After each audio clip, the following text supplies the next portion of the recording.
Boa tarde. Hoje nós vamos começar o nosso terceiro encontro do mini curso Epistemologia Decolonial e Educação. Nós vamos hoje falar um pouquinho de Paulo Freire. Eu penso que os colegas, as colegas que já trabalham diretamente com educação tenham já trabalhado um pouco mais, né, as questões do Paulo Freire, mas eu optei por trazer, nesse último encontro, a filosofia do Paulo Freire, porque ele trabalha em muitas questões que estão na base, digamos assim, do pensamento decolonial e de uma pedagogia decolonial. A gente não diz que o Paulo Freire é decolonial só por uma questão de tempo, de cronologia, de quando a gente está usando a palavra decolonial. Mas, por exemplo, o Fanon, em Os Condenados da Terra, que foi publicado em 1961, ele já usa a palavra descolonização. Então, os colegas que estão aqui, que acompanharam, né, a leitura na terça-feira, a gente discutiu um pouco essa questão da descolonização em Fanon.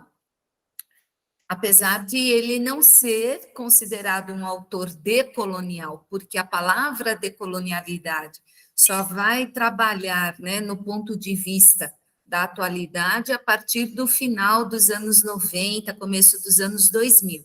Então, só por essa razão. Mas então a gente coloca o Fanon e o Paulo Freire nessa esfera de antecessores, né, de um pensamento decolonial, e eles se fazem, né, presentes no sentido das bases das nossas discussões por uma pedagogia decolonial. Então, nós vamos hoje falar aí um pouquinho do Paulo Freire nessa perspectiva de compreender, né, esse pensamento anticolonial que antecede a discussão da pedagogia decolonial, e a gente vai falar um pouco sobre a teoria e a praxis em Paulo Freire, a partir, então, de uma análise crítica de algumas de suas obras, né, e numa perspectiva de um conjunto de ideias que estão na base desse debate contemporâneo. Nós precisamos sempre olhar, né, para a filosofia do Paulo Freire e o desdobramento de seu pensamento na luta contra as desigualdades e as relações de opressão. A gente vai tentar contextualizar um pouco a obra do Paulo Freire, dada a atualidade, né, do seu pensamento e a emergência do debate sobre igualdade, inclusão, libertação e autonomia.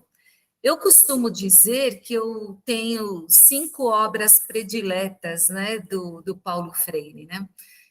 Eu gosto muito de Educação como Prática de Liberdade, que, para mim, é uma obra muito importante para a gente começar a discutir Paulo Freire. É a primeira obra que ele publica lá, ele escreve em 65 e é publicada ali na sequência.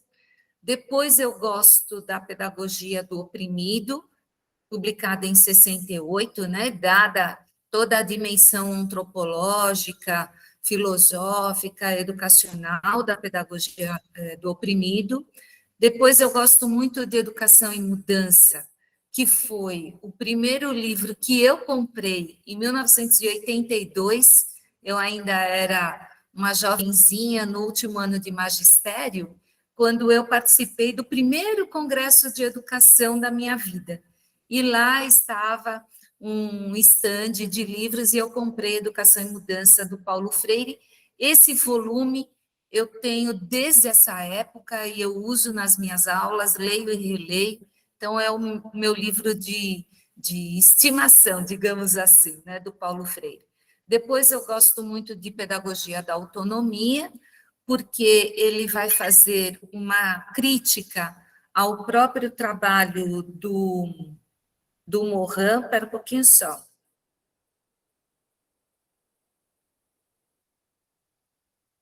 tem alguém me pedindo o link aqui para avisar que é o mesmo de antes. Então, pedagogia da autonomia se refere aos saberes necessários à prática educativa, e não apenas os 7 saberes, como Morin propõe, né, e não apenas os 4 pilares, como aparecem no relatório Delors. Então, Paulo Freire escreve Pedagogia da Autonomia, e ele, então, falece, né, nesse ano de 1997, e eu gosto da Pedagogia da Indignação, que é o último livro publicado já postumamente, no sentido da importância dos últimos textos que ele estava escrevendo e que a sua companheira publica como uma obra póstuma. Então, eu gosto dessas 5 obras. Hoje eu estou lendo com os meus estudantes da pedagogia em profundidade, extensão ou comunicação, porque os meus estudantes, eles estão... Só um minutinho.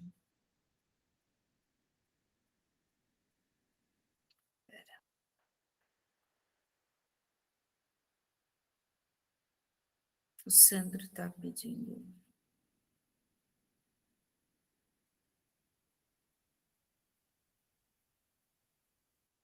Pronto.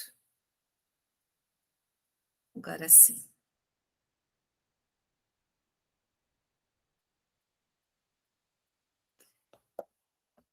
Então, a gente tem, né, a comunicação ou extensão, que eu estou lendo com os meus estudantes da pedagogia, do 5º semestre. Eu tenho uma disciplina chamada Paulo Freire e a Educação. E o grupo de estudantes escolheu essa obra para a gente ler coletivamente, no mesmo esquema que a gente faz com o Fanon, a gente vai lendo, parando e discutindo. E os estudantes estão muito envolvidos com a discussão sobre extensão, porque nós somos agora obrigados, né, à curricularização da extensão no ensino superior. E a gente tem, então, essa obra do Paulo Freire que nos ajuda a pensar qual é o trabalho do extensionista. E ele vai fazer uma crítica à ação extensionista no sentido de que ela não pode ter um aspecto salvacionista, ela não pode ter um aspecto de domesticação, né, ela não pode desrespeitar os saberes das comunidades. Então, eu estou discutindo agora extensão ou comunicação do Paulo Freire. Recomendo fortemente, porque nós que estamos trabalhando com o ensino superior, precisamos nos envolver, né, mais efetivamente com a extensão. Então, voltando à nossa discussão, né, a gente coloca em pauta a filosofia de Freire na prática educativa, principalmente porque a gente tem como perspectiva uma construção democrática de um currículo e de uma escola cidadã, procurando compreender a proposta, então, dessa educação libertadora. Quando a gente coloca, né, uma construção democrática de currículo, a gente está fazendo uma proposição de que o projeto político-pedagógico de cada escola seja construído nos processos dialógicos e democráticos de consulta à comunidade, comunidade externa, comunidade interna, de envolver professores, estudantes, servidores administrativos, para poder discutir a proposta de educação daquela escola, né? Por isso que a gente fala de uma construção democrática de um currículo que vá atender às demandas, necessidades e anseios daquela comunidade. E na perspectiva de uma escola cidadã, né? O próprio Paulo Freire sempre defendeu uma escola cidadã, na perspectiva de estarmos inseridos numa praxis, né? A escola não pode estar distanciada dessa praxis. A vida social, ela se dá nesse processo de intercâmbio. de diálogo horizontal entre a escola e a comunidade. E com isso, a gente vai observando que, para estudar a teoria do Paulo Freire, a gente olha para 4 eixos fundamentais. Então, o primeiro eixo que eu vou comentar um pouco com vocês é a leitura do mundo, que necessita do cultivo da curiosidade. Então, se você pegar a pedagogia da autonomia, você vai observar que o Paulo Freire faz, né, um elogio à curiosidade, ele fala ao longo dos seus textos de uma curiosidade epistemológica, né? Não é uma curiosidade meramente da criança pequena que vai fuçar num objeto qualquer, que também é uma curiosidade epistemológica, mas na escola a gente precisa ter espaço para essa curiosidade epistemológica. A gente observa, né, de modo geral, que a criança muito pequena entra na escola curiosa, fazendo uma porção de perguntas, né, os porquês, e ao longo do processo educacional, você vai observando que quando chega lá no final do ensino médio, esses porquês estão muito reduzidos. E a gente deveria, como professoras e professores, estimular essa curiosidade epistemológica. Né? Por que, que o mundo funciona de um determinado modo? Será que só existe o modo capitalista das relações político-econômicas? Né? Como se dá a hierarquização de saberes? É mesmo necessário uma hierarquia de saberes? Então, toda vez que a gente tem uma curiosidade epistemológica, vai nos exigir uma leitura de mundo, porque o Paulo Freire vai trabalhar essa questão de que a leitura de mundo precede a leitura da palavra. O outro eixo é o compartilhamento do mundo lido, que necessita do diálogo. Depois, a educação como ato de produção e reconstrução dos saberes, e a educação como prática de liberdade, que é o 4º eixo do trabalho do Paulo Freire. Então, a partir desses 4 eixos, é que a gente vai também analisar as obras do Paulo Freire. Então, como ele discute a leitura do mundo, o compartilhamento do mundo lido, a educação como ato de produção e reconstrução de saberes, e a educação, então, como prática de liberdade. E, ainda hoje, eu pretendo discutir um pouco com vocês a relação que há entre educação libertadora ou pedagogia libertadora do Paulo Freire e a filosofia da libertação, que é, né, o mote principal da AFIL. Nós somos a Associação Filosofia e Libertação. Então, como é que a gente insere a teoria do Paulo Freire no âmbito dessa filosofia da libertação? E eu vou apresentar aqui para vocês um pouquinho como é que se deu esse surgimento, né, da pedagogia da libertação. Bom, o Paulo Freire, como vocês já sabem, é o patrono da educação brasileira, e ao longo dos últimos 4 anos, né, a gente pôde observar, Escola Sem Partido, dentre outros movimentos, uma perseguição ao pensamento do Paulo Freire. E ainda a gente vê por aí na mídia uma forte presença dessas ações que parecem perseguir o pensamento de Paulo Freire. E, certa vez, conversando com a Luísa Erundina, ela falou para nós que Paulo Freire, lá em 2018, quando eu a encontrei, ela dizia: Paulo Freire está sofrendo um segundo exílio, né? E isso acontece porque a gente teve um acirramento, né, de uma política extremamente conservadora, de ultradireita, que vai negar toda a discussão proposta por Paulo Freire. E isso faz com que a gente necessite, sempre que possível, né, trazer as discussões da teoria freiriana.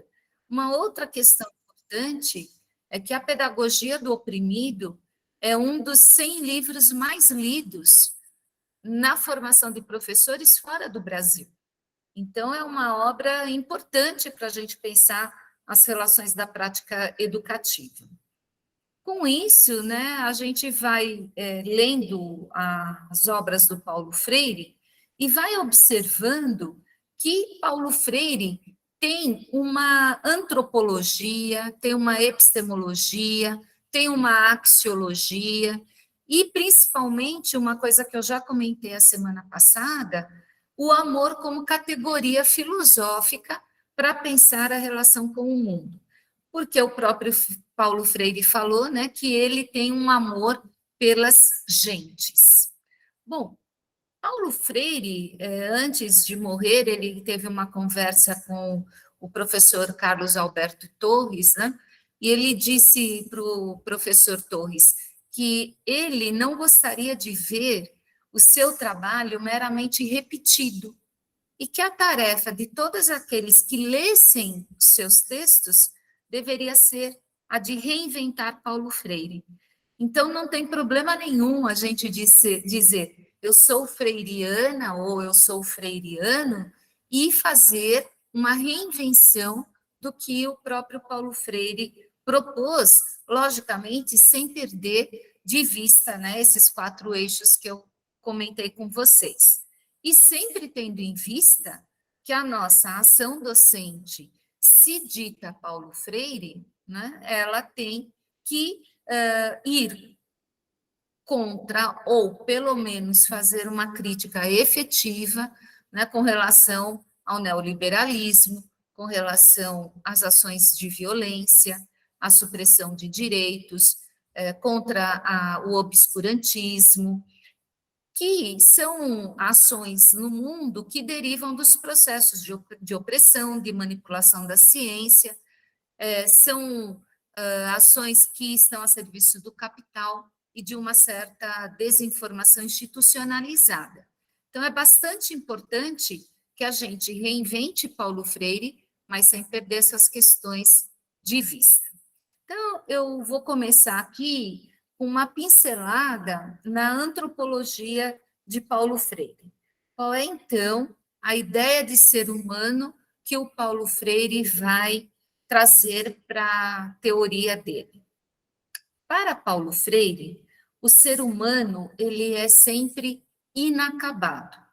Então, para Paulo Freire, graças a essa característica, né, do ser humano ser inacabado, o ser humano busca o acabamento e por isso ele se educa. Só que esse acabamento nunca chega, a morte sempre chega antes, né? Então, para Paulo Freire, não faz sentido dizer que a aprendizagem tem uma idade certa para acontecer, porque nós somos sujeitos inacabados. E só vamos deixar de aprender no dia da nossa morte, e vamos morrer inacabados. Quando Paulo Freire faz essa discussão antropológica, e ele faz aquele trabalho de alfabetização das 300 pessoas em Angicos em 45 dias, ele ali prova que a gente pode aprender em qualquer idade. E a gente deve a educação dos adultos, hoje no Brasil, em grande parte, a essa experiência de Paulo Freire em Angicos, porque ali ele mostrou que é possível fazer uma educação libertadora com adultos que ali não sabiam ler e escrever, e ele vai trabalhar a leitura do mundo e a leitura da palavra. Uma das questões, quando a gente pensa em educação libertadora, né? Libertadora de quê? Né? Então, para Paulo Freire, libertadora das relações de opressão que não nos permite a humanização. Então, para Paulo Freire, a opressão desumaniza.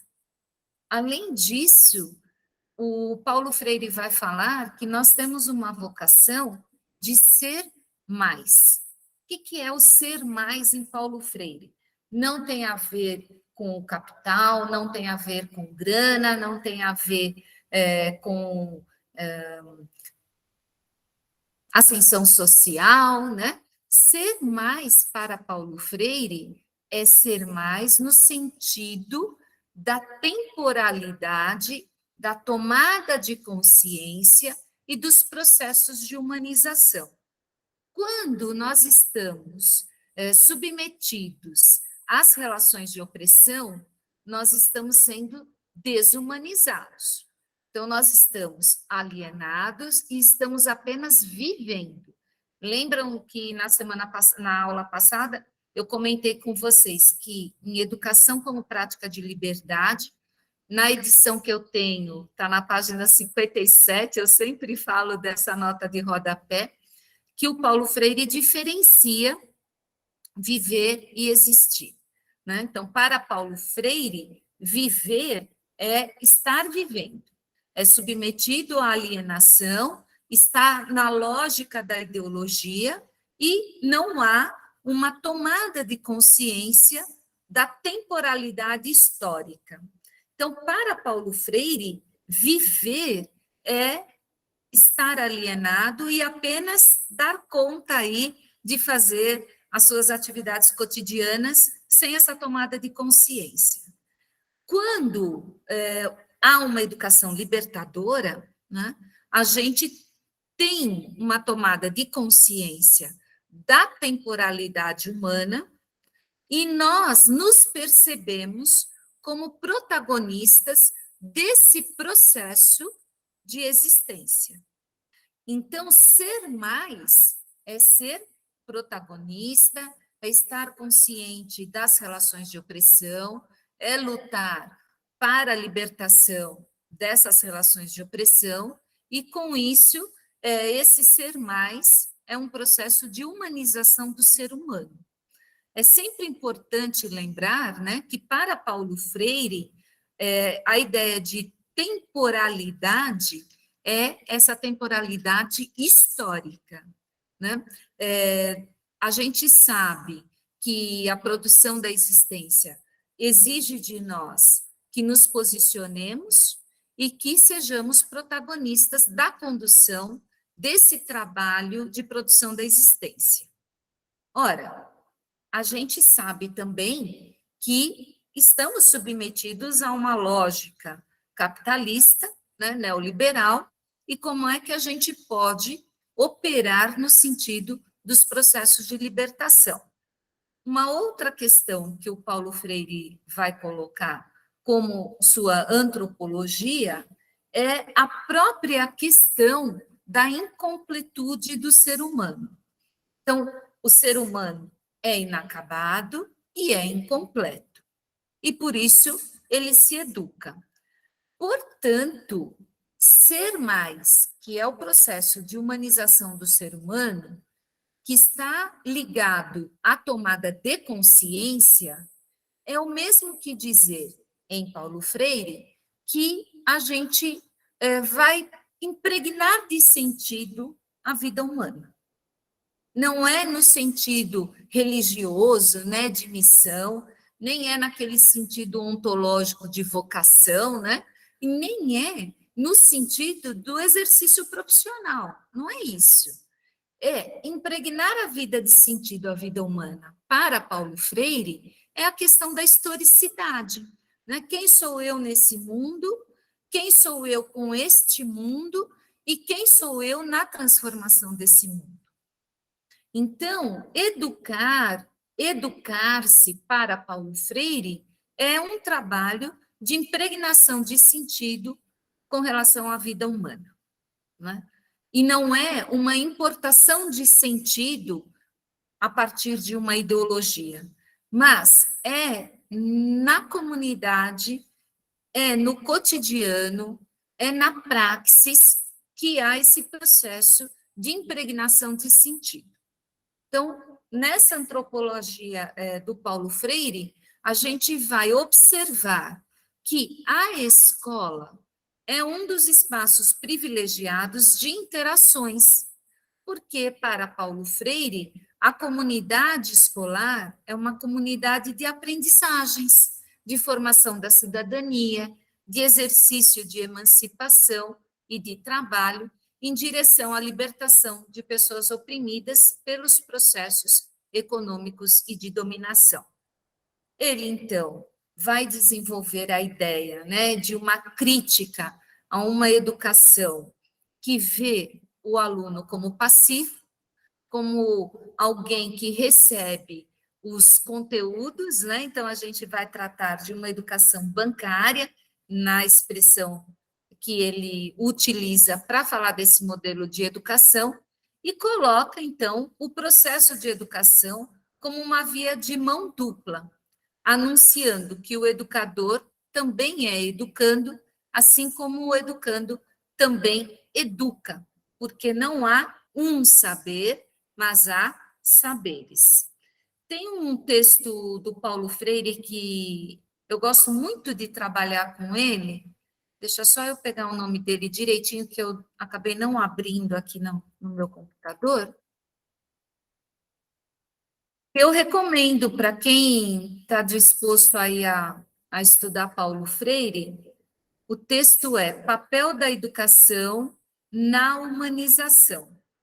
É um texto de 1969, que depois foi publicado em Portugal em 1974, eu acho que é uma revista chamada Textos Marginais, né? E aí, eu vou fazer a leitura aqui de um parágrafo desse texto, então eu cito Paulo Freire: não pode existir uma teoria pedagógica que implica em fins e meios da ação educativa que esteja isenta de um conceito de ser humano e de mundo. Não há, nesse sentido, uma educação neutra. Se para uns o ser humano é um ser da adaptação ao mundo, tomando-se o mundo não apenas em seu sentido natural, mas estrutural, histórico-cultural, sua ação educativa, seus métodos, seus objetivos adequar-se-ão a essa concepção. Se para outros o ser humano é um ser de transformação do mundo, seu quefazer educativo segue um outro caminho. Se encaramos como uma coisa, nossa ação educativa se processa em termos mecanicistas, do que resulta uma cada vez maior domesticação do ser humano. Se encaramos como pessoa, nosso quefazer será cada vez mais libertador. Fim da citação. Quando a gente olha para o conceito de ser mais em Paulo Freire, também traz para a discussão essa relação sujeito-objeto. Né? Quando eu transformo o ser humano em objeto das minhas relações, portanto, quando há uma reificação, há uma desumanização. Então, na educação bancária, o aluno é objeto e o professor é sujeito. Portanto, eu coisifico, né? Há um processo de reificação do aluno. E com isso, eu transformo essa relação educativa numa relação opressora e, portanto, desumanizadora. Quando eu tenho uma ideia de que o ser humano é sujeito, e ele é sujeito da sua aprendizagem, eu tenho uma ideia diferente de educação. Então, é bastante importante que a gente compreenda a antropologia de Paulo Freire para poder compreender a proposta de uma educação libertadora. Uma outra questão que ele vai colocar importante na sua antropologia é que o ser humano é um ser no mundo e com o mundo. Então, ele não é parte do mundo como um objeto, mas ele é um ser que está no mundo e com o mundo, e por isso a possibilidade de transformação. Quando o Paulo Freire fala de transformação, ele diz o seguinte: a educação sozinha não vai conseguir transformar a sociedade. Porém, a sociedade sem a educação não consegue se transformar, né? E tem uma outra frase dele bastante importante, que é: a educação não muda o mundo, a educação muda as pessoas mudam o mundo.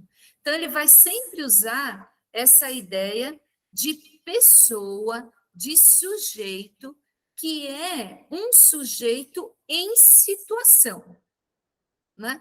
Não é um sujeito, portanto, desarticulado. Para Paulo Freire, o ser humano é um sujeito articulado no tempo e no espaço. E a sua consciência capta e transcende essas relações de tempo e espaço. Então, essa antropologia vai ancorar as nossas ações pedagógicas, tá certo? Uma outra coisa importante na antropologia freiriana é dizer o seguinte, que os seres humanos incompletos vivem um tempo que é o seu, vivem um tempo de quefazeres e que é capaz, inclusive, de admirar o mundo. Quando o ser humano torna-se capaz de objetivar o mundo, ele não vai olhar para o mundo como um não-eu. Ele vai entender o mundo como constituinte do seu eu. Por sua vez, constitui o mundo a partir de sua consciência. Então, ele traz, nessa antropologia, aquela relação dialética de construção de indivíduo e sociedade, de pessoa e mundo, né? Do ser humano como essa segunda natureza, que é a natureza cultural, histórica, social, e esse mundo que também é da segunda natureza, né? Esse mundo que não é só um mundo físico, entre aspas, natural, mas é esse mundo sócio-histórico, cultural, no qual nós estamos inseridos e com o qual mantemos uma relação constitutiva. Então, essa antropologia do Paulo Freire pressupõe essa relação dialética de constituição de um eu e de um mundo como constitutivo desse eu, assim como esse eu é constitutivo do mundo. Essa capacidade, portanto, né, de estar aberto ao mundo, de captá-lo, de compreendê-lo, é o que nos permite os processos de libertação e transformação. Então, a gente vai atuar de acordo com as finalidades ligadas aos processos de transformação. Na escola, nas relações sociais, nos grupos, né, nós deveríamos responder a desafios do próprio mundo.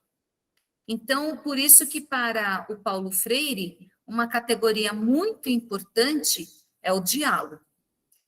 Quando a gente vai falar dos quefazeres, né, do ser humano, para o Paulo Freire, aquele ser humano que existe, né, ele está numa relação inseparável dos processos de ação e reflexão, que o Paulo Freire vai chamar de praxis. Então, é importante que, quando a gente faz o estudo de uma teoria, a gente utilize esses conceitos segundo, né, o autor que a gente está estudando. Então, para Paulo Freire, a praxis é essa relação entre ação e reflexão para alterar a ação no mundo. A praxis é a ação refletida. Então, eu estou agindo no mundo, eu faço uma suspensão da ação, vamos dizer assim, faço uma reflexão sobre a ação, quando eu volto para a ação, é uma ação modificada. Isso é a praxis em Paulo Freire, a ação refletida, tá certo? Então, Paulo Freire vai dizer na sua antropologia que o ser humano é um ser da praxis. É um ser que capta e compreende a realidade e a transforma com a sua ação, reflexão. Então, essa base antropológica de Paulo Freire está nesse documento, nesse texto que eu falei para vocês, Papel da Educação na Humanização. E aí ele vai dizer que esse ser humano, ele tem uma vocação ontológica. Essa vocação ontológica é o que leva o sujeito a operar na transformação do mundo.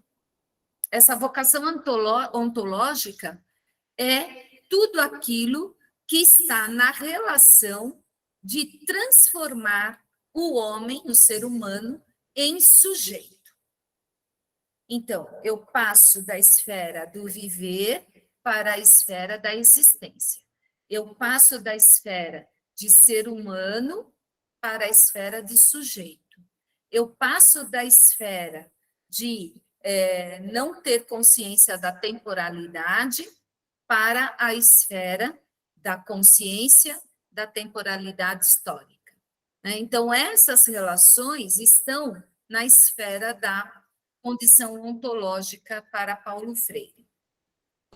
Quando a gente olha o texto do Paulo Freire, a gente vai observar que ele diz para nós que o ser humano, portanto, está numa situação concreta. Né? E é essa situação concreta que nos desafia a transformar o mundo, e é também essa situação concreta que tem aquela polarização, humanização, desumanização. Então, de acordo com a nossa educação, com as nossas tarefas no mundo, como é que a gente encara o mundo, é que a gente vai superando essa ideia de um ser humano no sentido mais bruto, digamos assim, para sujeito. Né? Ele vai dizer também, nessa sua antropologia, que nós não somos uns seres para si, né? E também não somos só seres para outro, né? A ideologia que nos massacra, a ideologia que nos coloca em situações de opressão, né? Essa ideologia nos coloca como seres de reprodução. Nós somos seres para o trabalho, nós somos seres para a manutenção da desigualdade social. E o Paulo Freire vai dizer que o autêntico sujeito é aquele que é um ser para si e é ser para o outro. Né? Então, por ser um ser de relações, né, é que ele supera as relações de opressão.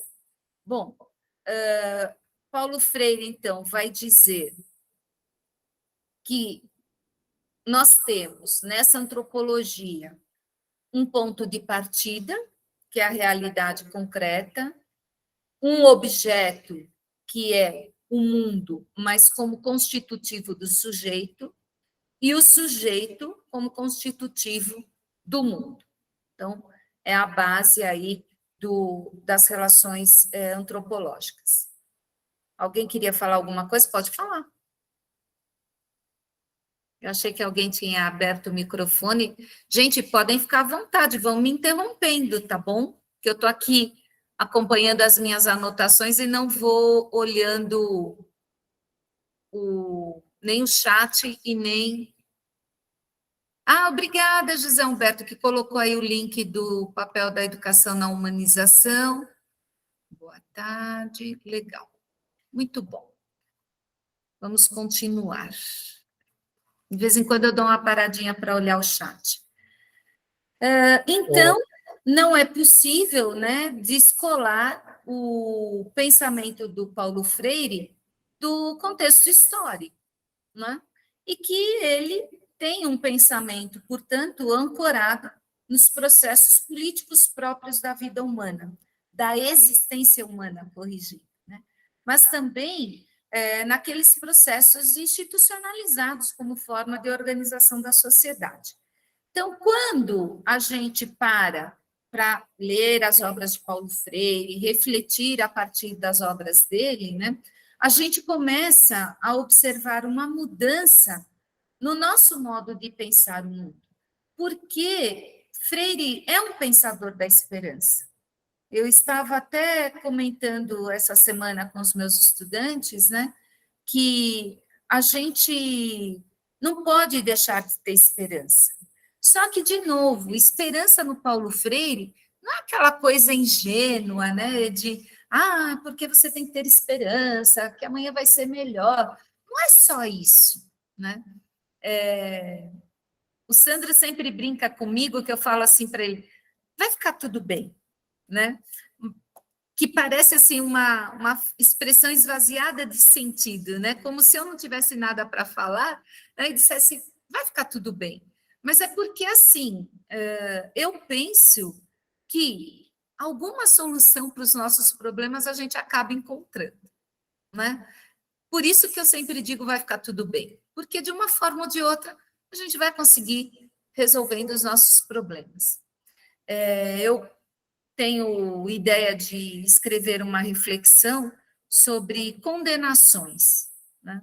E eu acho, sinceramente, que a única condenação que existe é a vida, porque para todas as outras a gente está condenado, mas numa perspectiva de naturalização daquilo que é cultural. Mas isso aí fica para uma outra conversa, né?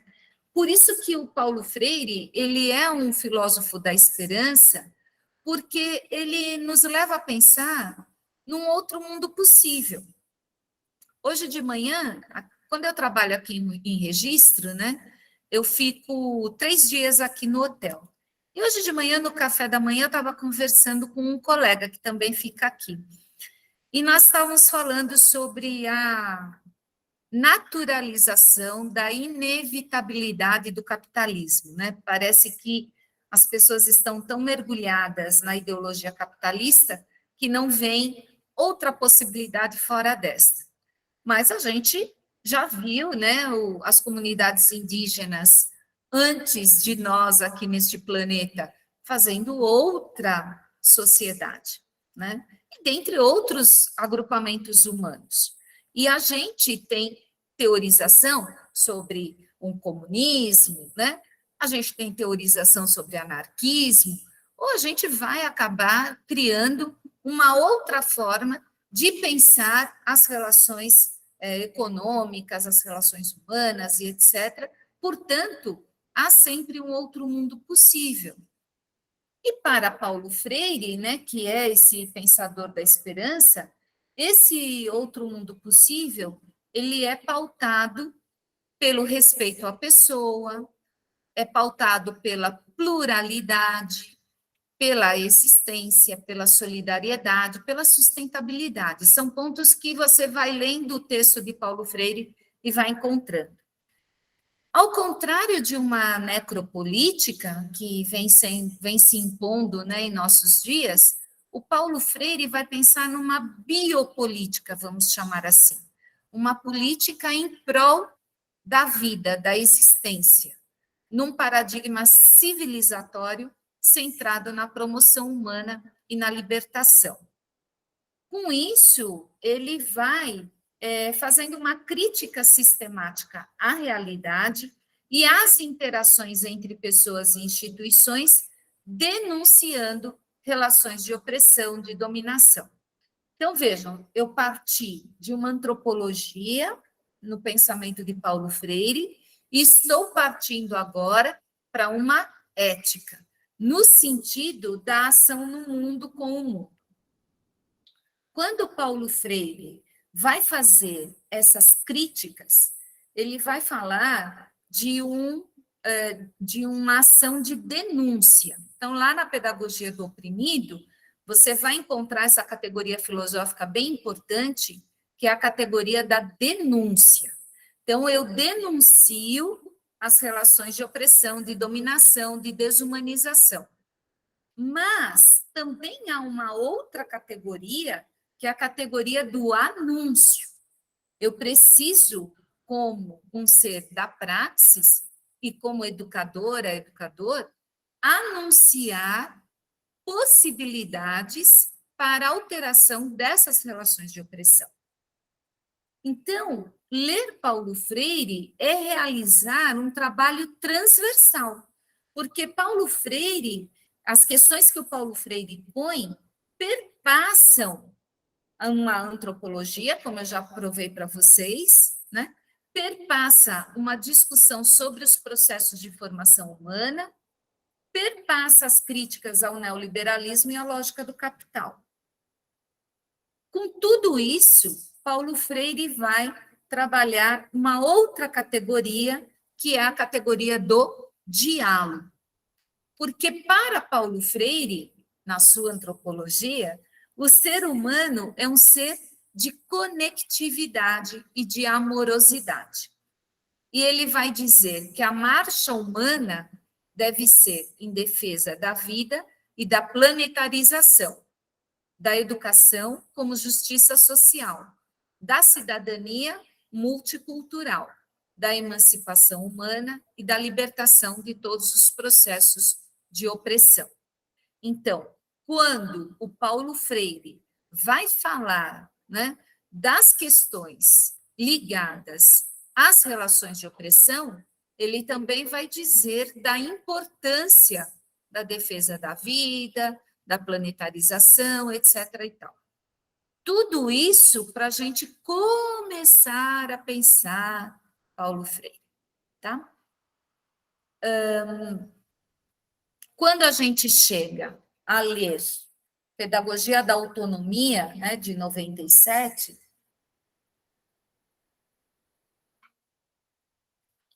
a gente observa que o texto dele é entremeado por uma rigorosidade ética e por uma reflexão sobre a prática educativo-crítica. Cito Paulo Freire, na Pedagogia da Autonomia. Quem ensina, aprende ao ensinar, e quem aprende, ensina ao aprender. Né? Então, está lá na Pedagogia da Autonomia. Ora, isso faz sentido na crítica que a gente faz à educação silenciadora, tradicional, bancária, né, que coloca o professor ou o conteúdo como centro e não a relação entre professor, aluno, conteúdo, porque somos seres de conectividade. Então, eu não posso pensar uma educação centrada só no professor, ou numa educação centrada só no conteúdo, ou nem também uma educação centrada só no aluno, porque nós somos seres de conectividade. Então, o processo educativo envolve todos esses elementos que estão presentes numa sala de aula, envolve a comunidade interna como um todo e a comunidade externa. Por isso que eu vou falar uma coisa que muitos colegas meus não gostam, tá bom? Por isso que, na minha leitura de Paulo Freire, há uma metodologia, que é o diálogo. Então, para Paulo Freire, na leitura que eu faço dele, a metodologia para o trabalho educativo é o diálogo. E isso é bastante interessante, porque nesse mesmo texto que eu citei, né, do papel da educação na humanização, o Paulo Freire vai falar que a ideia de uma educação libertadora é romper com os antagonismos professor-aluno. Então, eu não tenho na educação libertadora o professor ou aluno. Eu tenho o educando-educador e o educador-educando. Paulo Freire vai dizer que ele faz aí a superação desses antagonismos, né? Porque ele coloca como pauta que o educando, como eu li aqui para você, o educando aprende e ensina, e o educador ensina e aprende. Isso é fundamental para a gente compreender a filosofia do Paulo Freire. Bom, eu quero retomar um pouquinho a questão da praxis, né?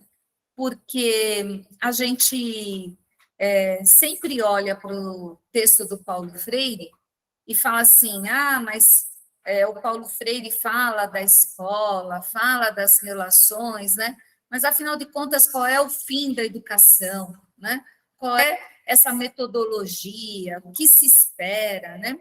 Então, eu coloquei aqui um resuminho para eu não esquecer, né? Falar em praxis, no texto freiriano, nos exige compreender que a prática tem relação direta com a teoria.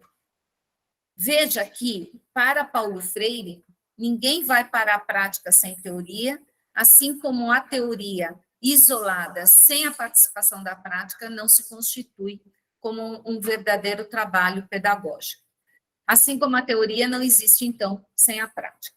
Como eu já disse, praxis é ação refletida, o que também nos exige uma tomada de consciência. Para isso, nós temos a educação libertadora como instrumento por meio de uma metodologia dialógica e problematizadora. O objetivo principal da ação educativa é a libertação das relações de opressão e de alienação. Aí a gente vai partir um pouco para aquele primeiro eixo que eu falei no começo do nosso encontro, que é a leitura do mundo, que antecede a leitura da palavra. Então, para Paulo Freire, eu não sei se vocês já leram, deixa eu falar o título do livro direitinho, porque eu faço uma misturada, tá, gente? E aí eu tenho que estar sempre olhando para não falar bobagem.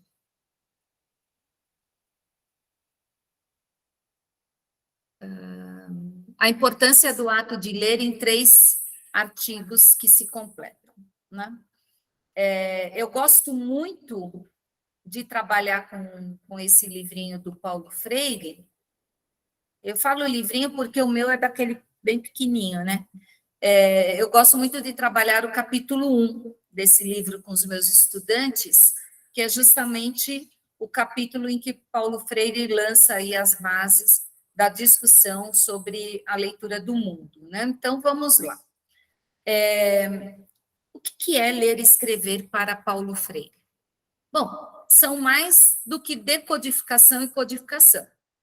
Para Paulo Freire, ler e escrever são processos de leitura do mundo, da realidade, da vida. Para ele, a tomada de consciência se dá pela leitura do mundo, que precede a leitura da palavra. Portanto, a alfabetização é sempre uma alfabetização política. Tem um outro artigo dele que eu gosto muito, muito, muito, que se chama exatamente Alfabetização Política. Esse texto do Freire é maravilhoso. E, dado o problema aí das vinícolas, né? Deixa eu ver se eu acho.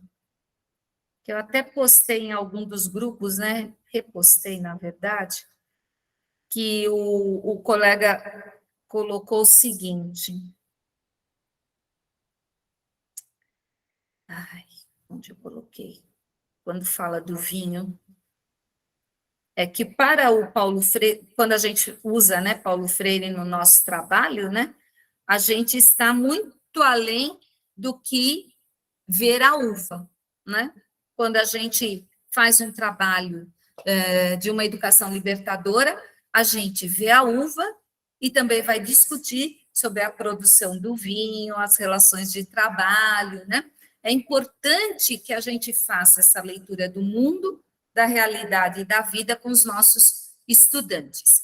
Desde a mais tenra idade, obviamente que o pequenininho lá da educação infantil não vai ter a compreensão do capitalismo, porque ainda é bebê, digamos assim. Mas você já pode ir trabalhando a questão do consumo, você pode ir trabalhando a questão do lixo, você pode trabalhar várias questões que vão ampliando a ação desse sujeito no mundo e com o mundo. A tomada, então, de consciência, como Paulo Freire fala, que se dá pela leitura do mundo, que precede a leitura da palavra, vai nos ampliar a questão da praxis. Para Paulo Freire, a praxis tem 2 dimensões. Uma da ação refletida, ou seja, da ação que é suspensa e passa por reflexão, voltando à ação, e a outra é a dialética necessária entre teoria e prática, já que uma e outra não podem ser entendidas separadamente. Então, a praxis em Paulo Freire tem essas 2 dimensões que a gente não pode separar, né? Essa ideia da dialética ação-reflexão e da dialética, teoria e prática, principalmente para nós, professoras e professores. Em Pedagogia do Oprimido, o Paulo Freire faz a seguinte colocação sobre praxis, e eu peço licença para vocês para eu ler um trechinho de Pedagogia do Oprimido. Cito Paulo Freire. Neste sentido, em si mesma, esta realidade é funcionalmente domesticadora. Libertar-se de sua força exige, indiscutivelmente, a imersão dela, a volta sobre ela. Por isto é que, só através da praxis autêntica, que não sendo blá blá blá nem ativismo, mas ação e reflexão, é possível fazer, né? Que é a transformação da realidade e a libertação, né? Continuando. Este fazer a opressão real ainda mais opressora, acrescentando-lhe a consciência da opressão, a que Marx se refere, corresponde à relação dialética subjetividade-objetividade. Somente na sua solidariedade, em que o sujeito constitui com o objetivo uma unidade dialética, é possível a praxis autêntica. A praxis, porém, é reflexão e ação dos homens sobre o mundo para transformá-lo.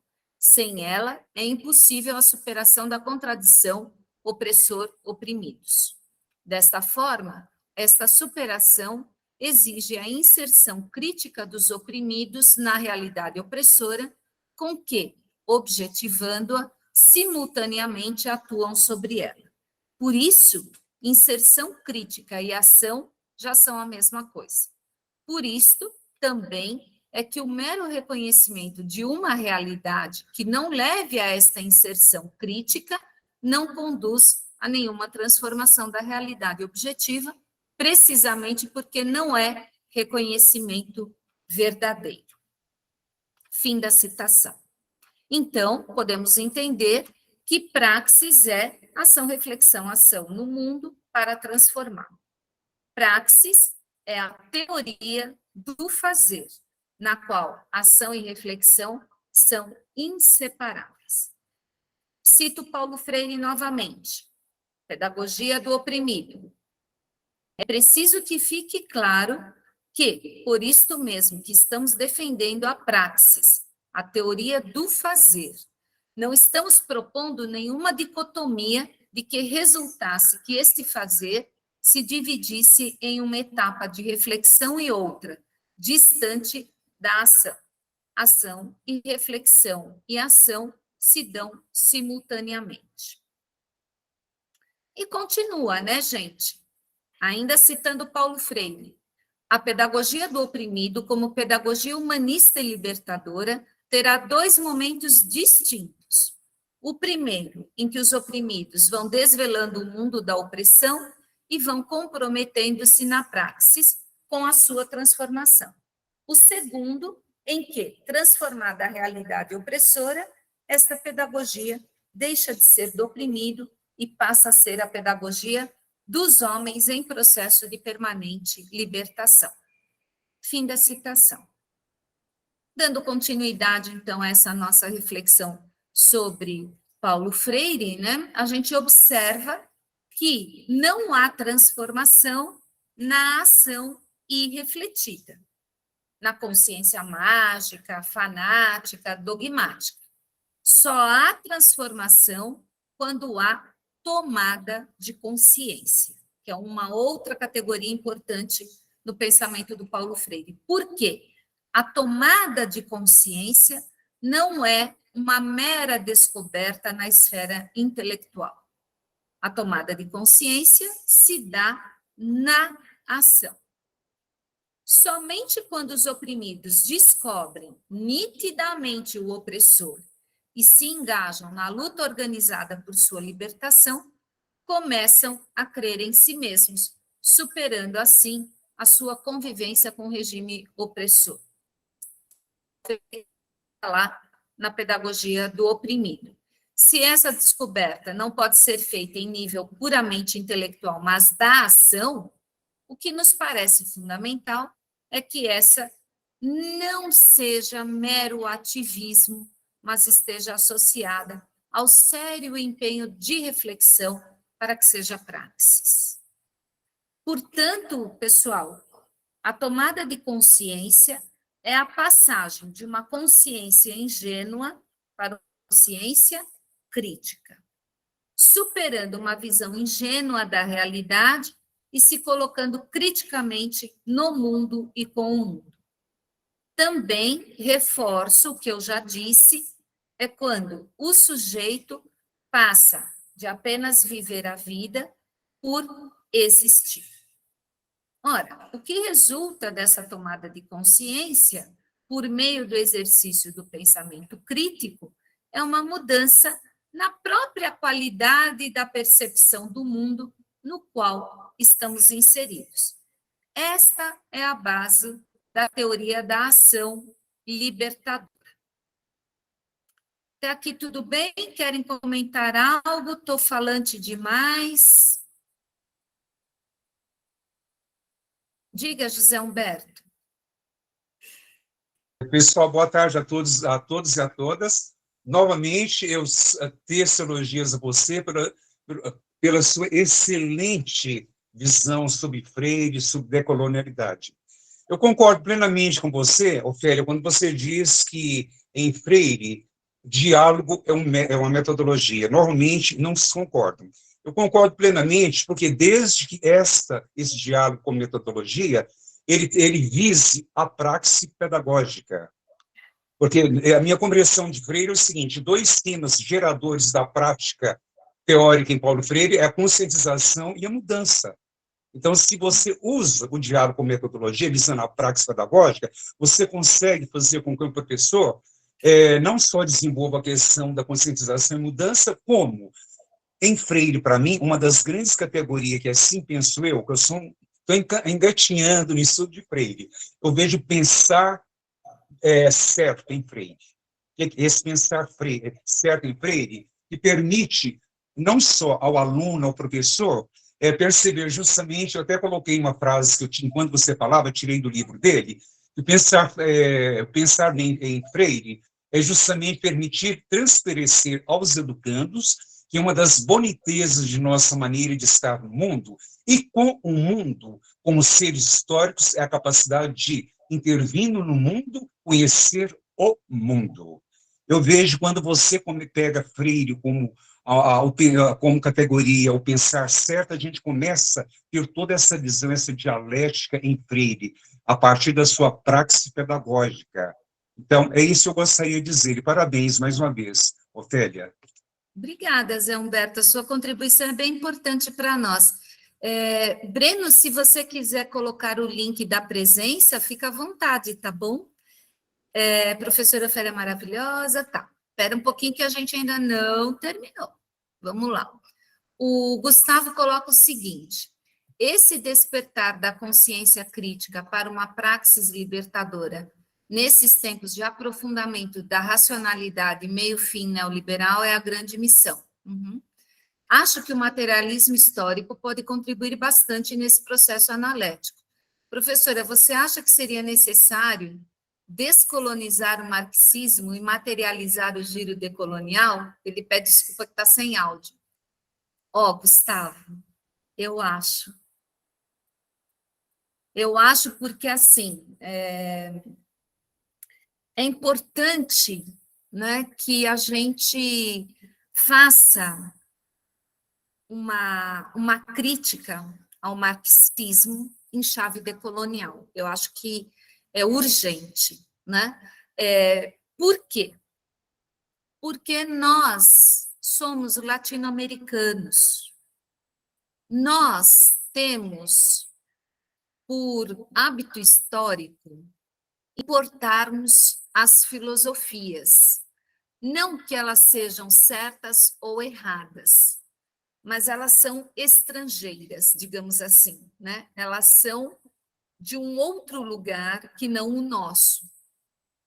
Então, eu penso que olhar para a questão do marxismo em chave decolonial é um trabalho necessário. Eu sei que já temos alguns colegas que estão se debruçando sobre as teorias marxistas, né, para pensar um pouco essas relações, mas a gente não pode deixar de pensar que a decolonialidade ela é uma postura diante do mundo de forma crítica e de modo que a gente dê visibilidade e voz àqueles todos que foram silenciados. Eu já fui muito criticada pelo que eu vou falar agora, mas estamos entre amigos, né? Eu sei que está gravando, mas quem ouvir mais tarde, depois pode me mandar as críticas que eu aguento firme.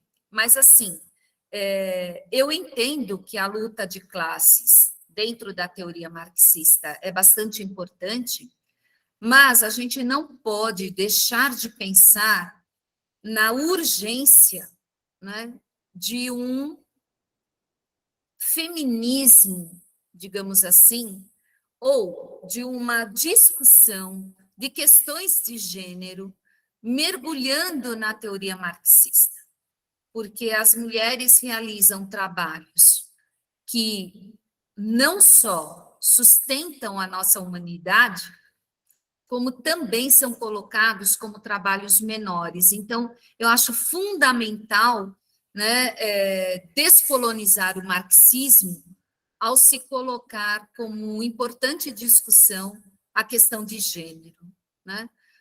Mas o Marx era machista? Não, não é essa a questão. A questão é que, se Marx, né, colocou questão de gênero de uma forma, me perdoem os marxistas, superficial, né? Como é que eu posso aprofundar essa discussão? Como é que eu posso olhar a questão de gênero? A partir do marxismo e dentro do marxismo, né? Já passo a palavra, gente. O próprio Paulo Freire, ele foi criticado, né, quando ele fala sobre o homem, o homem, o homem, o homem, né, no texto dele, como sinônimo de gênero humano, né? Não, os homens e as mulheres, as pessoas, né? Então, também podemos fazer uma crítica com relação à questão de gênero nos textos do Paulo Freire. Ele não está isento dessas críticas, né? Então, eu acho, sim, que temos que descolonizar o marxismo, tá bom? Aí, como isso a gente vai fazer, aí já é outra história, né? Então, eu vou passar a palavra para o Zé Humberto, depois o Breno da Fio, depois o Wilson. Feg, eu havia esquecido de abaixar a mão, mas já que eu estou com a palavra, eu vou dizer uma coisa que você destacou, que eu gosto muito em Freire. Você falou em esperança, mas eu acho magnífica a esperança em Freire, eu trabalho muito com os alunos. Não no sentido dessa esperança, esse parar, esperar, mas o esperançar. Eu acredito, na minha concepção, eu vejo que a terminologia esperançar é mais apropriado em Freire, porque Freire nos mostra que nós devemos ter uma esperança, sim, mas uma esperança no agir, um agir com ação, no qual a prática pedagógica, como você bem disse, ela está onde teoria, ela está vinculada à prática e vice-versa. Uma não omite a outra. Então, isso é esperançar.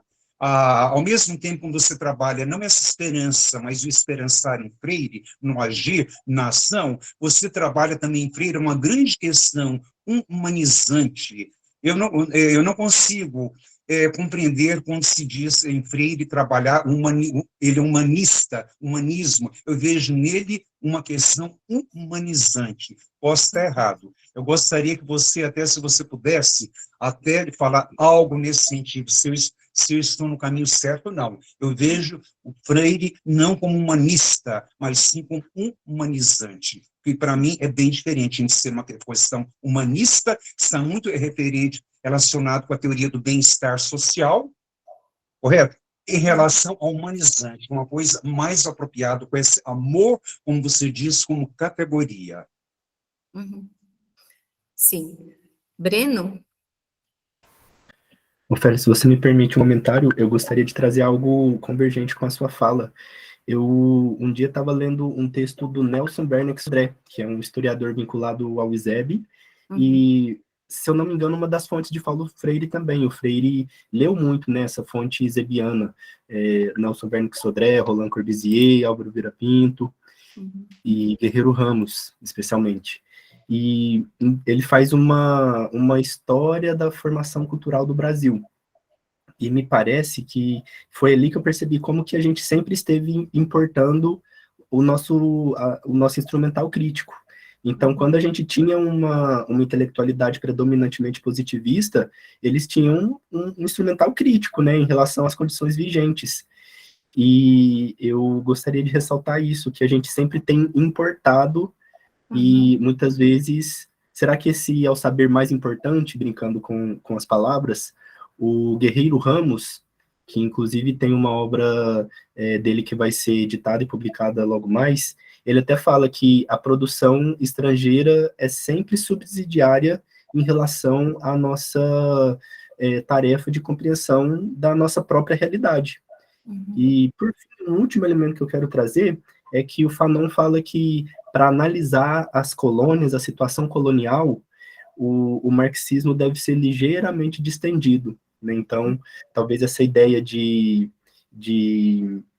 descolonização do marxismo, a gente poderia compreender a partir dessa ideia, que tem certos elementos que são realmente uma novidade para a teorização marxiana, né? Marxiana e marxista.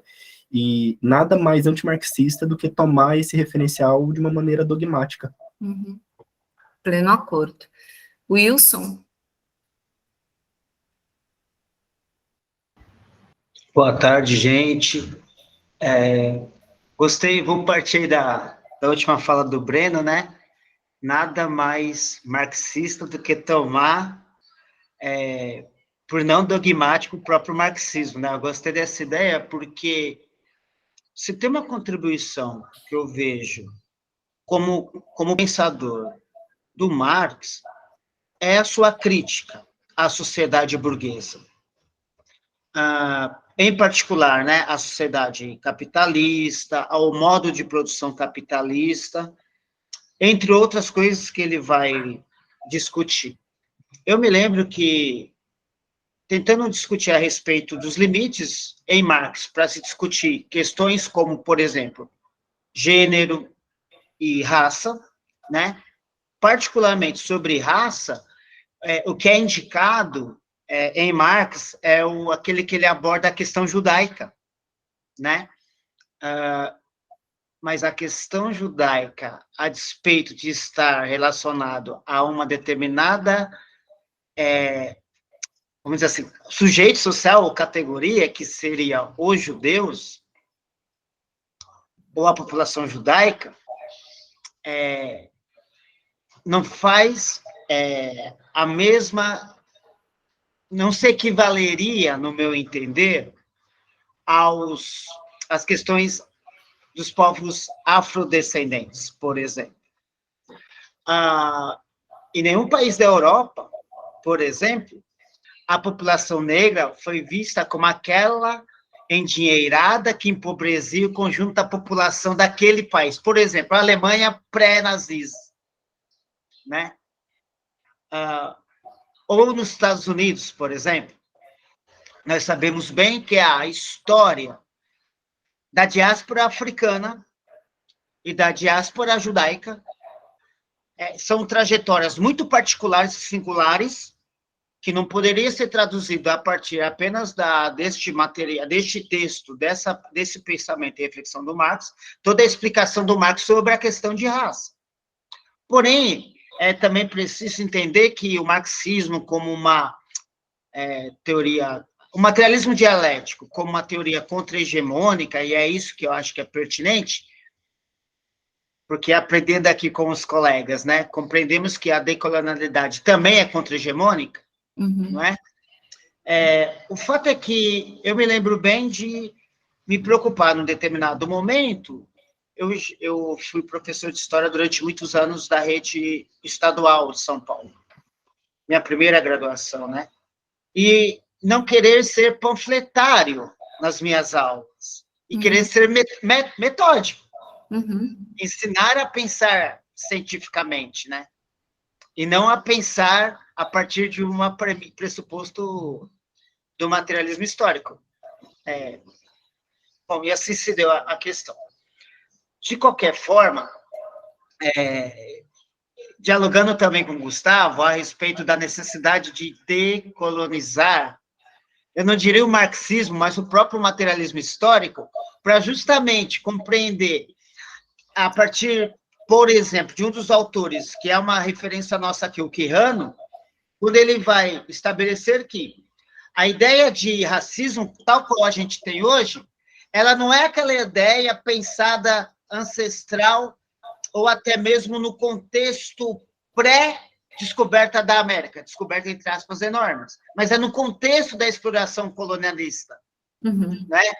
Inclusive tem aquela obra, um livro, um texto, um artigo bem interessante do Ken West, né, que faz a genealogia do racismo, que é possível a gente perceber esses detalhes. Então, assim, tenho acordo com os colegas, né, de que a necessidade de se decolonizar o marxismo, na minha compreensão, ela advém na necessidade que temos, ou melhor, que sentimos, de decolonizar a ciência tal qual a conhecemos.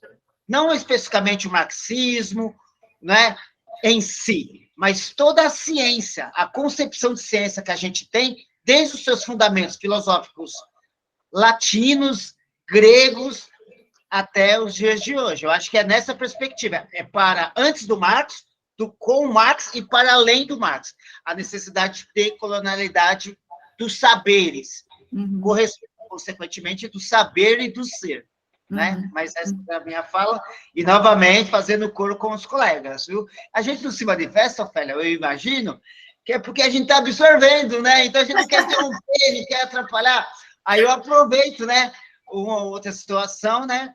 E agradeço a convivência aqui, o curso com todos os colegas, em particular pela sua contribuição, tá bom? Eu que agradeço. O Gustavo colocou aqui, ao mesmo tempo, acho que a teoria decolonial poderia também se fortalecer com um materialismo histórico. Sim, Gustavo, a decolonialidade, ela é uma abertura, né? Ela não se encerra em si mesma. E o processo decolonial, o processo decolonial é um processo crítico, né? A partir da nossa realidade, e se há instrumentos que são úteis, a gente vai utilizar, né? Ou, de repente, a gente vai inventar uma nova forma de conduzir essas nossas críticas, essa nossa pesquisa. Uma outra questão que eu queria colocar aqui, respondendo um pouco o Zé Humberto, e acho que foi a Tereza que colocou ali também, a questão, vou só retomar aqui, peraí. Tereza, ok. Ó, Zé Humberto, eu acho que a questão da praxis, né, é fundamental para a gente compreender a teoria do Paulo Freire. E você coloca a questão para além do humanismo, né, ser o Paulo Freire é humanizante. Eu concordo com você, porque, assim, se a gente entender o humanismo, né, como uma teoria, né, do humano, é uma coisa. Paulo Freire, ele estava preocupado com a humanização, com o ser mais, né? Com a promoção dos sujeitos, sair da esfera do viver para a esfera do existir. Então, eu concordo com o Zé Humberto quando ele usa a expressão humanizante. Aí a Tereza coloca, professora, eu não sei se minha questão seria pertinente, mas se a senhora puder, poderia falar um pouco mais da crítica de Paulo Freire aos 4 pilares de Delors e aos saberes de Morin? Então, assim, né, Tereza? Os 4 pilares do Delors, né, do relatório Delors, né, para o século XXI, tinha lá saber ser, saber conhecer, saber fazer e saber conviver. Eu já nem lembro mais, mas eu acho que são esses 4. Aí o Morin falou, não, são 7 saberes, né? Aí o Mohan tem lá as listas lá dos 7 saberes, que eu não tenho de memória, mas vocês sabem melhor do que eu. Aí, o Paulo Freire, ele escreve Pedagogia da Autonomia e fala assim, saberes necessários à prática educativa. Ele não põe quantos são, se são 4 como Delors ou se são 7 como no Mohan, né? Então, eu abri aqui o meu livrinho do Pedagogia da Autonomia e ele fala o seguinte, ó, no sumário, né? Vou só olhar o sumário, nem vou olhar o restante. Ensinar exige rigorosidade metódica, pesquisa, respeito aos saberes dos educandos, criticidade, estética, ética, corporeificação das palavras pelo exemplo, risco, aceitação do novo e rejeição a qualquer forma de discriminação, que alguém falou sobre referência ao racismo, aqui no Pedagogia da Autonomia, acho que foi a Alessandra, aqui na Pedagogia da Autonomia você vai ter uma reflexão sobre rejeição a qualquer forma de discriminação. Reflexão crítica sobre a prática, reconhecimento de identidade cultural, né? Sobre o conhecimento. Então, eu preciso saber, a partir da tomada de consciência do inacabamento, reconhecimento de ser condicionado, respeito à autonomia do ser do educando. Então, veja, só pela lista que está no sumário do livrinho do Paulo Freire, eu falo livrinho porque ele é pequenininho, né? A minha publicação é pequenininha, vocês vão observar que eu preciso, para uma educação do século XXI, usando o título do Delors, saberes necessários à educação do futuro, usando o Mohan, a riqueza que é o trabalho do Paulo Freire. E ele vai dizer, por exemplo, que a gente precisa de curiosidade, que a gente precisa de comprometimento. E essas coisas estão para além do saber ser, saber fazer, saber conhecer, saber conviver. Por exemplo, ele fala sobre saber escutar. Ele fala sobre a disponibilidade para o diálogo, sobre querer bem aos educandos, né? Então, o querer bem faz parte da nossa formação como professoras e professores. Gente, ó, nada no Paulo Freire é ingênuo, tá bom? Não é aquele querer bem que você quer bem a criancinha bonitinha, não é isso. É como o Zé Humberto também falou da esperança e do esperançar, né?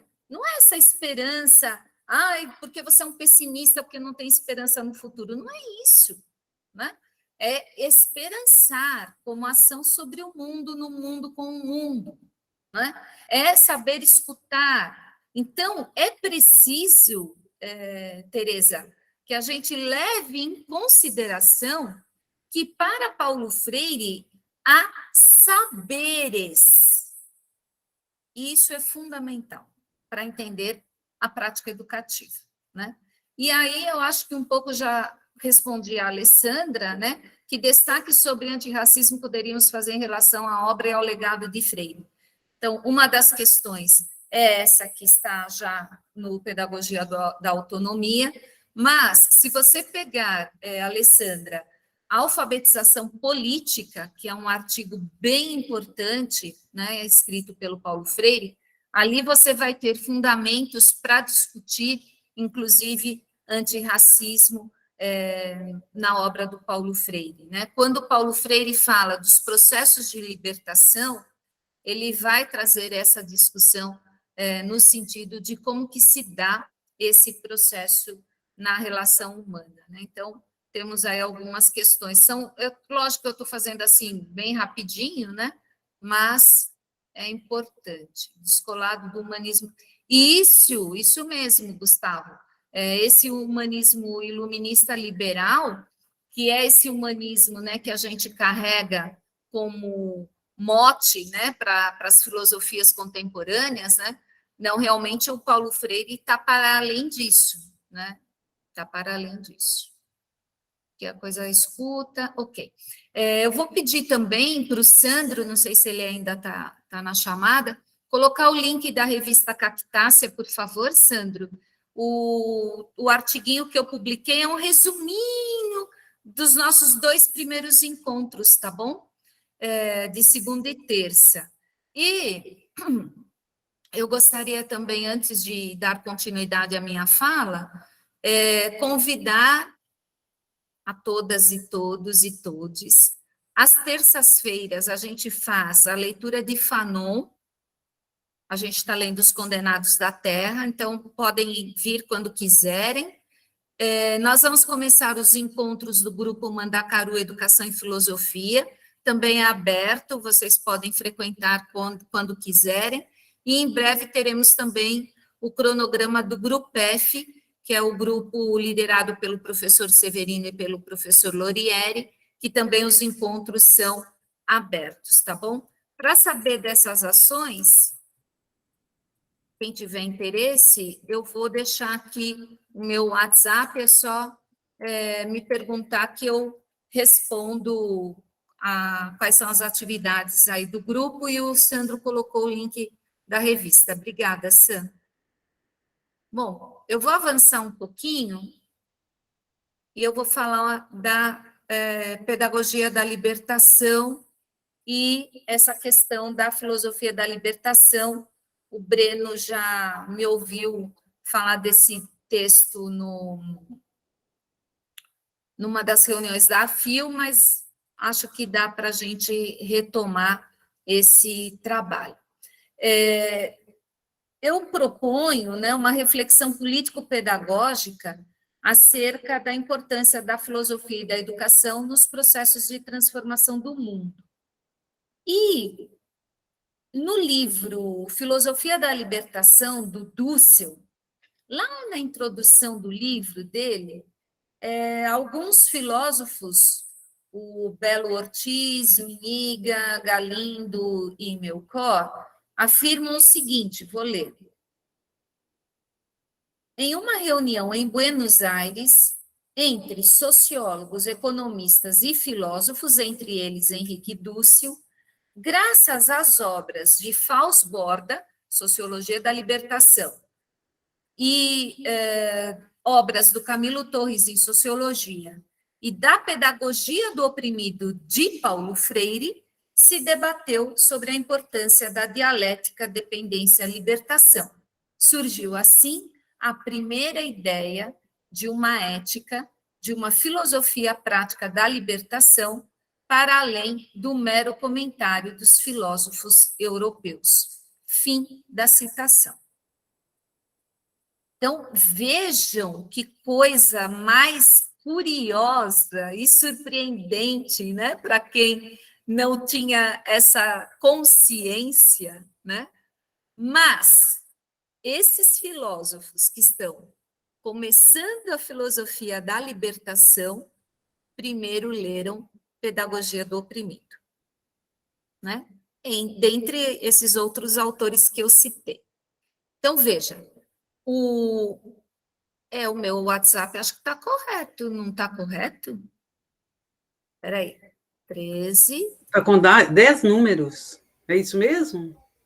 É 13981772519. Não, você colocou 981172513. Sim, obrigada, Heloísa. 19.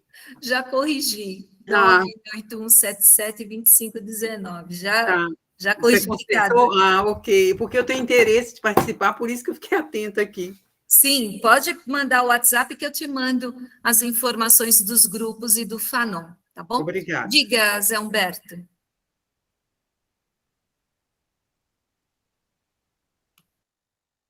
Pode falar, Zé Humberto.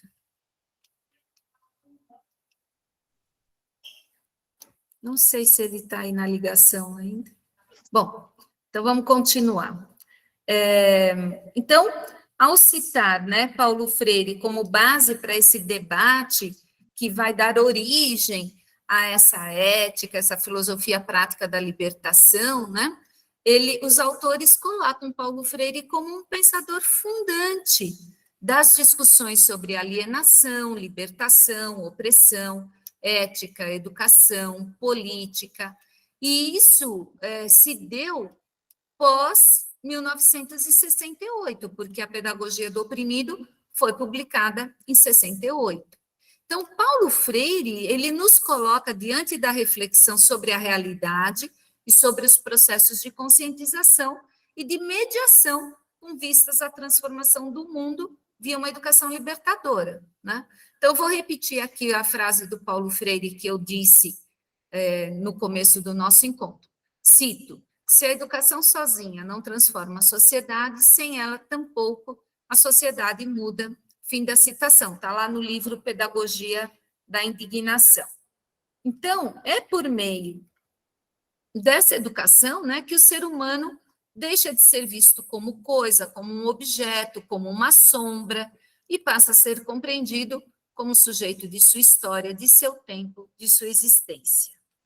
Quando Pedagogia do Oprimido foi publicada, né, ela é para nós um marco na filosofia da educação no Brasil e vai apresentar principalmente as críticas à educação bancária. E o Paulo Freire, ele vai propor uma pedagogia realizada com os oprimidos e não para os oprimidos. Por que ele faz isso? Porque a centralidade do processo é a conscientização e o diálogo como instrumentos de libertação. Então, a educação bancária é aquela na qual a centralidade está no conteúdo e no professor, na professora. Não há comunicação na educação bancária, apenas um depósito, mera transmissão unilateral do conhecimento escolar, definido também de modo unilateral por quem representa a autoridade escolar e do conhecimento, o professor, a professora. A educação bancária é baseada na narração, na dissertação, e não no diálogo. Cada um de nós vai se constituindo como um ser de narrativas, né? Mas a educação, ela não pode ser mera narração, mera dissertação. A educação tem que ser diálogo. E aí eu cito Pedagogia do Oprimido. Em lugar de comunicar-se, o educador, na educação bancária, faz comunicados e depósitos que os educandos, meras incidências, recebem pacientemente, memorizam e repetem. Eis aí a concepção bancária da educação, em que a única margem de ação que se oferece aos educandos é a de receberem os depósitos, guardá-los e arquivá-los.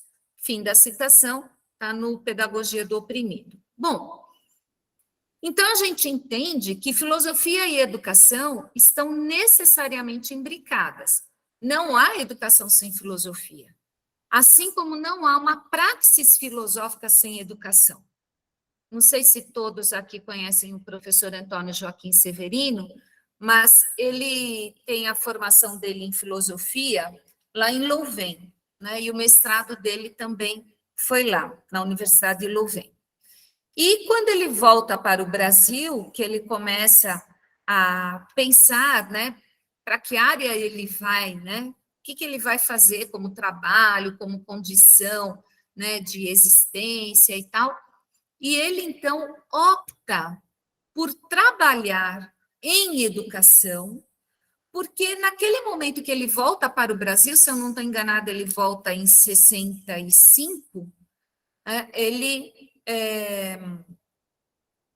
ele se depara com a ditadura militar e ele vai entender que a educação é o lugar da praxis filosófica, né? Por isso que o professor Severino, né, valoriza tanto a questão da filosofia da educação, porque ele vê em educação a praxis filosófica. E eu tendo a concordar bastante com ele nesse sentido, por conta do trabalho que a gente vai realizando como estrutura. Obrigada, Tiago.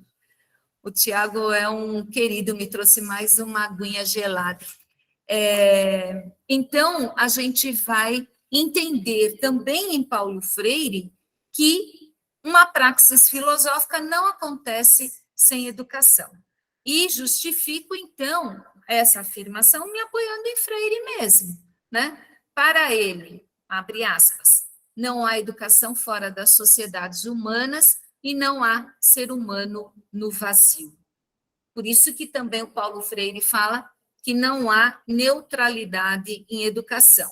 Em 1965, quando o Paulo Freire escreve Educação como Prática de Liberdade, ele já anuncia a sua pedagogia da libertação, afirmando que uma educação para a domesticação é sempre alienada e alienante, transforma os seres humanos em objeto, retirando deles o seu protagonismo histórico. Segundo Freire, a educação que aliena é aquela na qual não há criatividade, nem transformação e nem saber, perpetuando uma cultura do silêncio. Uma educação libertadora, então, supera a ideia de um homem-objeto e constrói a relação entre homens sujeitos e mundo. É uma busca permanente, é inquietação, é esperança. A educação libertadora, ela é dialógica e estimula a criticidade. Então, o Paulo Freire vai colocar a sua filosofia na esfera de uma dialética ser humano-realidade, sendo que a formação humana se dá necessariamente no processo de inserção na realidade. Assim como a realidade pode ser transformada graças à ação desse ser humano que se forma e é formado em processo contínuo, o ser humano está no mundo e com o mundo, portanto, uma dimensão concreta da realização da sua existência, e a partir da qual é capaz de compreender a si mesmo e a realidade. Então, conscientes de si e da realidade, por meio da problematização contínua, que vai romper as lógicas verticais de autoridades e saberes. Então, uma das críticas, ainda falando com a Teresa, né, uma das críticas que o Freire vai fazer ao Delors e ao Morin, né, é que são saberes que podem ser verticalizados, quando a prática pedagógica, a ação pedagógica refletida, ela deve ser pautada por uma horizontalidade de saberes, né? Então, há uma questão importante quando se trata de multiculturalismo e interculturalidade. Então, estar no mundo, né, para o Paulo Freire, é estar com os outros numa relação de solidariedade e de amor, porque, para Freire, a existência humana se dá no diálogo, na relação de alteridade e na comunicação, tá bom? Então, para Paulo Freire, né, as relações de opressão mantêm os indivíduos apenas na esfera do viver, não permite que as pessoas, né, os seres humanos, humanizados, operem a sua vocação ontológica de ser mais. E por isso que a gente precisa denunciar os processos de submissão, de reificação, de desumanização, de destemporalização, de massificação. Porque as relações de opressão, elas estão sempre trabalhando na esfera da alienação, né? O ser humano não pode ser objeto, né, e nem estar a serviço do capital. Há uma potência criadora em cada um de nós, e por isso que Freire ressalta a importância da educação libertadora como não sendo uma educação salvacionista. Não sou eu, intelectual, que atuo numa universidade, que vou levar a libertação para os oprimidos. Para Paulo Freire, isso é uma abominação. Né? A gente não leva nada para ninguém nesse sentido salvacionista.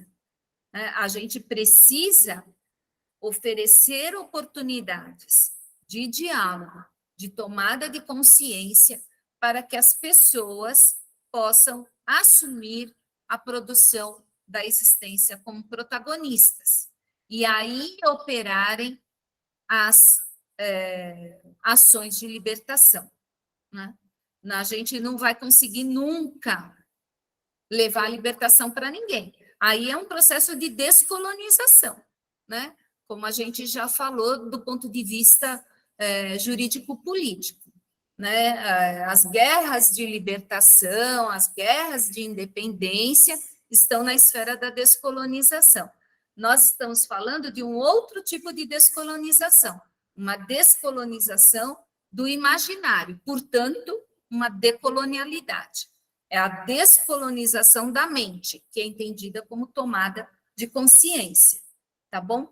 Então, o Paulo Freire vai dizer o seguinte, cito: a partir das relações do homem com a realidade, resultantes de estar com ela e de estar nela, pelos atos de criação, recriação e decisão, vai ele dinamizando o mundo, vai dominando a realidade, vai humanizando-a. Então, Zé Humberto, se quiser ancorar aí suas discussões nessa afirmação do Paulo Freire, que está na pedagogia do oprimido, você vai encontrar eco nessa questão de que Paulo Freire tem aí uma postura humanizante.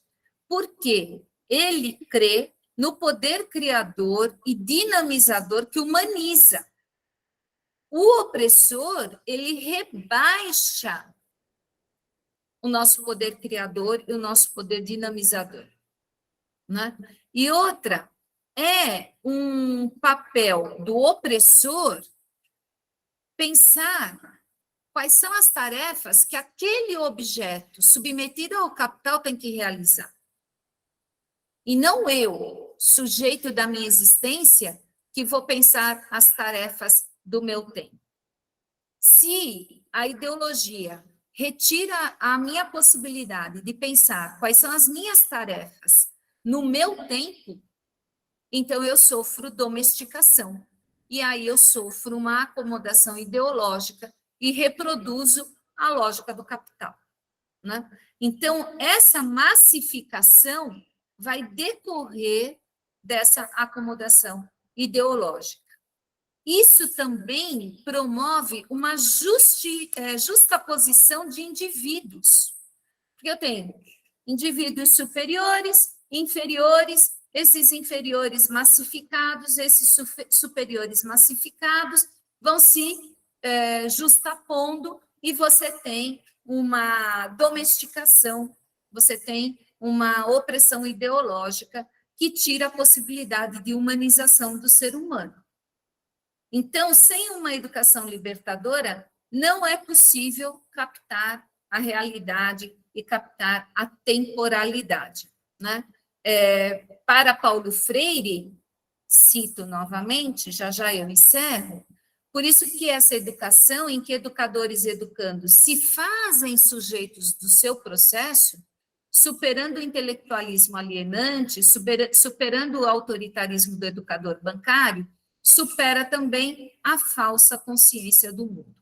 O mundo agora já não é algo sobre que se fala com falsas palavras, mas o mediatizador dos sujeitos da educação, a incidência da ação transformadora dos homens, de que resulte a sua humanização. Fim da citação.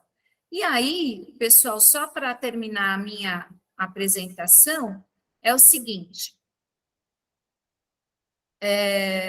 a educação como prática de liberdade é o desenvolvimento de uma consciência crítica que vai resultar da e na inserção dos educandos no mundo para o desnudamento e transformação. Pensamento e ação para a libertação de homens e mulheres de todas as relações de opressão. Então, termino aqui a minha fala e aí a gente pode... o processo de alfabetização política. Obrigada, Ana Maria. Esse texto é maravilhoso, vocês vão amar. Eu adoro esse texto da alfabetização política. Tem mais alguém aqui? Não? Ok. Então, se quiserem comentar algo, nós temos aí 10 minutinhos. Diga, Zé Humberto.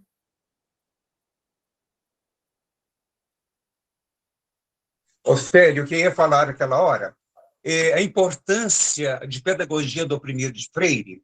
Eu até comentei rapidamente em encontro anterior que nós tivemos aqui, que eu desenvolvi um trabalho sobre a epistemologia decolonizante à luz da contribuição de Alessandro Luiz Ortiz Ocana, que é um filósofo cubano radicado na Colômbia. Ele diz o seguinte: nós temos em Paulo Freire, Pedagogia do Oprimido, a gênese das competências decoloniais. E o Brasil, até hoje, não teve essa percepção deste grande educador que é estudado mundialmente, porém aqui no Brasil, ele é relevado à marginalidade. Nós sabemos disso, correto? Hoje, para você ter uma ideia, eu não vou citar o professor, inclusive é um professor conhecido, da aula numa grande universidade pública. Ele se confidenciou para mim que ele começou a tese dele de pós-doutorado em Freire, em uma determinada universidade.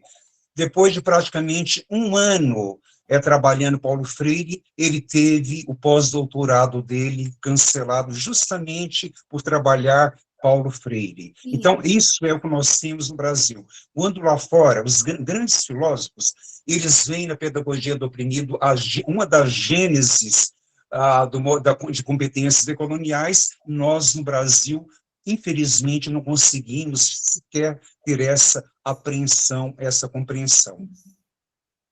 É bem isso mesmo, é uma pena. Mas é assim, né, José Humberto? A gente está sempre sendo vítima, digamos assim, de alguma forma de perseguição, né? E o Paulo Freire continua sendo perseguido, é uma pena, né?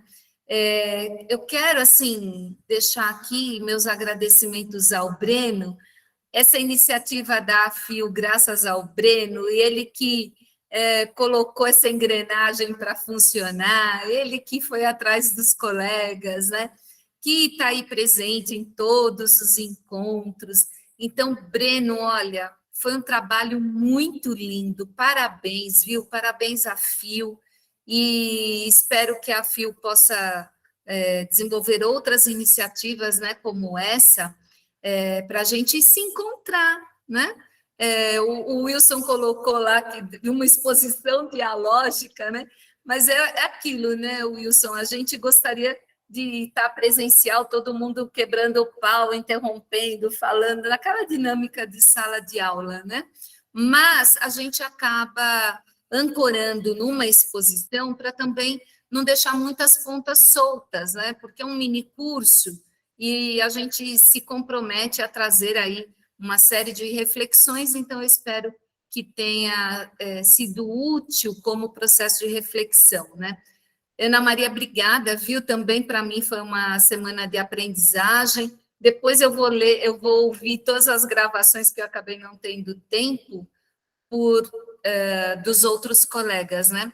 Mas, Breno, muito obrigada, viu? E eu estou à disposição. Breno quer encerrar aí nossa atividade, já que é o nosso representante da FIO. Oi, Ofélia, o Breno deu uma saidinha, mas pode deixar que eu passo para ele. Você tá bom, meu amigo? Eu estou ótimo, graças a Deus. Pode deixar que eu passo para ele depois os agradecimentos. Realmente, ele não mediu esforços para realizar essa semana, foi muito bom mesmo. Ele é uma então é isso, gente. Muito obrigado pela presença de cada um, cada uma. Muito obrigado, Ofélia, mais uma vez aí, está, né, com a solidariedade dela, toda a disponibilidade, a didática, ela nos ensinar tanto aí. Imagina, é um prazer estar por aqui. Saudade de bater papo com você, Hugo. Faz tempo que a gente não conversa. O doutorado consome a gente, né? Espiritualmente, corporalmente, totalmente. Verdade. Nos vemos em breve. Gente, Beijo um grande pra vocês. beijo. Estou à disposição, tá bom? Até mais. Tchau, tchau.